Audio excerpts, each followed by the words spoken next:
विश्व अर्थतन्त्रमा देखिएको अनिश्चितता, व्यापार अवरोध र मध्यपूर्वमा जारी द्वन्द्वका कारण सन् 2026मा विश्व अर्थतन्त्रको विस्तार 3.1% सीमित हुने अनुमान छ। यस्तो प्रतिकूल विश्व परिवेशका बावजुद चालू आर्थिक वर्ष नेपालको अर्थतन्त्र 3.85% विस्तार हुने अनुमान छ। प्रदेशगत रूपमा बागमती र गण्डकी प्रदेश बाहेक अन्य प्रदेशको आर्थिक वृद्धि दर राष्ट्रिय औसत भन्दा न्यून रहने अनुमान छ। चालू आर्थिक वर्ष मुलुकको अर्थतन्त्रको आकार रु 66 खर्ब र प्रति व्यक्ति कुल राष्ट्रिय आय 1535 अमेरिकी डलर पुग्ने अनुमान छ। कुल गार्हस्थ उत्पादनमा कृषि क्षेत्र र गैर कृषि क्षेत्रको योगदान क्रमशः 24% र 76% रहने अनुमान छ। प्रदेशगत रूपमा कुल गार्हस्थ्य उत्पादनमा बागमती प्रदेशको योगदान सर्वाधिक 36.7% रहने अनुमान छ। चालू आर्थिक वर्षको फागुनसम्म औसत उपभोक्ता मुद्रास्फीति 2.13% रहेको छ। सम्माननीय सभामुख महोदय, चालू आर्थिक वर्षको फागुनसम्म संघीय राजस्व 3.2% बढेको छ। यस अवधिमा संघीय खर्च 10.4% बढे पनि पुँजीगत खर्चमा उल्लेख्य सुधार हुन सकेन। यस अवधिमा सरकारले आन्तरिक र बाह्य ऋण गरी जम्मा रु 3 खर्ब सार्वजनिक ऋण परिचालन गरेको छ। यस अवधिमा सरकारको वित्त सन्तुलन रु 58 अर्ब र प्राथमिक सन्तुलन रु 9 अर्ब घाटामा रहेका छन्।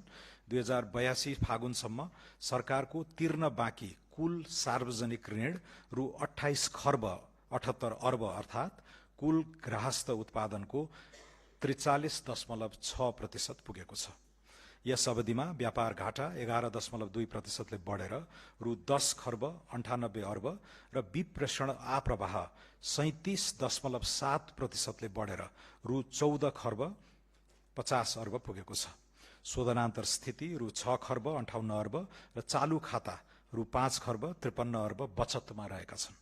विदेशी विनिमय सञ्चिति रु 34 खर्ब 14 अर्ब सहित 18.5 महिनाको वस्तु तथा सेवाको आयात धान्न पर्याप्त हुने गरी ऐतिहासिक उच्च बिन्दुमा पुगेको छ। सम्माननीय सभामुख महोदय, वार्षिक बिन्दुगत आधारमा 2082 फागुनमा बैंक तथा वित्तीय क्षेत्रको निक्षेप 15.1% बढेको छ भने बैंकिङ क्षेत्रमा रहेको पर्याप्त तरलताको बावजुद निजी क्षेत्रतर्फको कर्जाको वृद्धि दर 6.7% मात्र रहेको छ। चालू आर्थिक वर्षको फागुनसम्म डिजिटल भुक्तानीमा उल्लेख्य सुधार हुँदै क्यूआर कारोबार रु 1 खर्ब 25 अर्ब नागेको छ। चालू आर्थिक वर्ष धानको उत्पादन 4.20% संकुचन भई 57,05,000 मेट्रिक टन रहेको छ। चालू आर्थिक वर्षको फागुनसम्म संघीय सरकारका सिंचाई आयोजना अन्तर्गत थप 1570 हेक्टर जमिनमा सिंचाई सुविधा विस्तार भएको छ। यस अवधिमा रु 40 अर्ब 70 करोड बराबरको विदेशी लगानी स्वीकृत भएको छ। सन् 2025 को सार्वभौम क्रेडिट रेटिङ सोभरेन क्रेडिट रेटिङमा BB- स्टेबल आउटलुकले लगानीकर्तामा सकारात्मक सन्देश प्रवाह गरेको छ।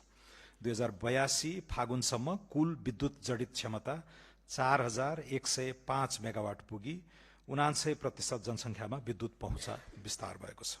यस अवधिसम्म मुलुकभर विस्तार भएको 1,04,906 किलोमिटर सडक मध्ये 25,552 किलोमिटर सडक कालोपत्रे रहेको छ। सन् 2025 मा प्रति पर्यटक औसत बसाई अवधि 16.34 पुगेको छ। सम्माननीय सभामुख महोदय, मानव विकास सूचकाङ्क 0.622 र औसत आयु 71.3 वर्ष पुगेको छ। प्रति लाख जीवित जन्ममा मातृ मृत्यु दर 151 र प्रति हजार जीवित जन्ममा 5 वर्ष मुनिको बाल मृत्यु दर 33 मा झरेको छ। आधारभूत तहको खुद भर्ना दर 97.8% पुगेको छ। स्वास्थ्य बीमामा 21,49,000, सामाजिक सुरक्षा भत्तामा 36,42,000 र योगदानमा आधारित सामाजिक सुरक्षा कोषमा 28,51,000 नागरिक आबद्ध रहेका छन्। आधारभूत खानेपानी सेवाको पहुँच 97% जनसङ्ख्यामा पुगेको छ। हालसम्म कार्बन व्यापारबाट 3.6 करोड अमेरिकी डलर प्राप्त भएको छ।